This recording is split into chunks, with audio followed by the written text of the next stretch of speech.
Hello, everyone. I'm so honored to get the chance to speak with you all this afternoon, an afternoon of laughter and tears and bittersweet hugs. I think it's natural when something ends to think about where it began. I'm sure we're all doing that right now, one way or another. For students, it might be the first time we checked in at the upper school, our first classes, or the first time we realized we actually couldn't get that essay done during lunch. I'm sorry, Tom, I was not as responsible with some of my essays as you were with your speech. I wanted to talk about first because I've been thinking a lot about my first year at Nueva. And when I've thought about how I've grown from then to now, it made me realize why my time at Nueva has meant so much to me and why it feels so much like a home. I wasn't particularly talkative in freshman year, and there were some challenging things happening in my life at the time. I was new and scared, and so despite the many friendly people I met who were more than welcoming, I sat alone with my sandwich and did my math homework. To be entirely honest with myself, I was afraid of just being seen. I was afraid of my classmates experiencing me to be the jumble of anxieties and confusion that sometimes seemed to be all I could muster.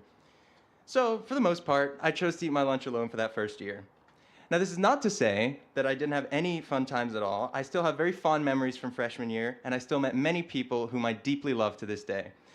I remember first meeting my advisory, making my first friend on the first day, and I'll never forget the wonderful Jonathan Quick for sitting with me on those first few days.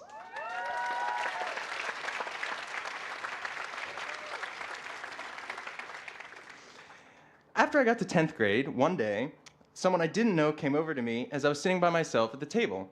It was about 20 minutes before class started, so naturally I was just starting to do my homework, and I hadn't expected anyone to come over. She sat down next to me and we just started talking.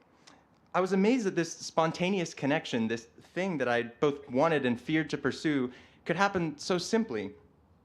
After about 5 minutes, we finished our conversation and she left.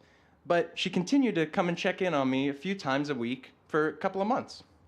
Eventually, I started talking to other people, went down to eat lunch in the cafe courtyard with her and her friends, began to grow to love them all too, met more of you, my fellow graduates, grew to love you all too, and now here I stand, honored that you have asked me to speak here today. I bring this all up because I want to highlight the incredible difference that human connection makes. I know that we've all felt the value and warmth of friendship. We felt the desire to be seen and understood by others, and also at times the fear and unease about taking social risks or expressing feelings, of letting our emotional vulnerabilities be seen. It is true that next year, whether you're going to college or not, we will all find ourselves occasionally in new situations with new people to meet. As we all go about that process, I'm here solely to remind you that a chat, a check-in, or a hug can change a life.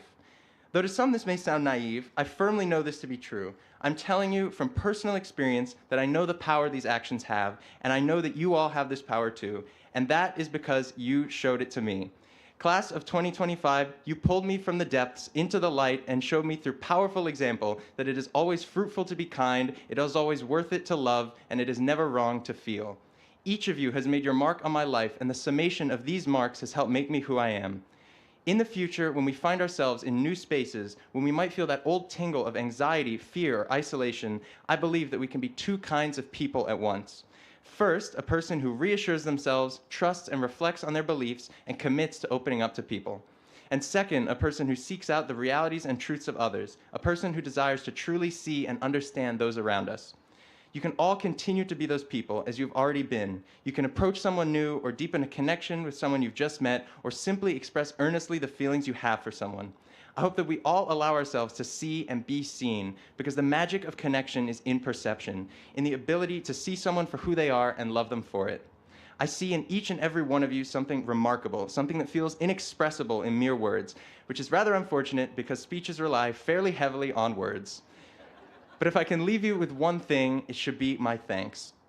Thank you all for your jokes, your laughs, your friendships, and your hearts. You are a phenomenal collection of human beings, and the world is a far more beautiful place now that you have been released to it. Trust in yourselves, hold your friends close even if they're far, and please, if you haven't already, do your self-evals.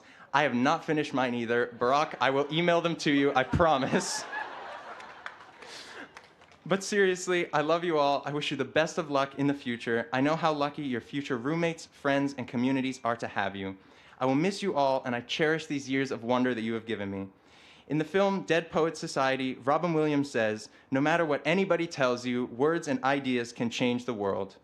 All I can say is that you've changed my life with your words, your ideas, and yourselves, so why couldn't you change the world too? Go out, have fun, joke, love, and be kind. Sometimes that's all there is to it. Thank you all, and happy graduation.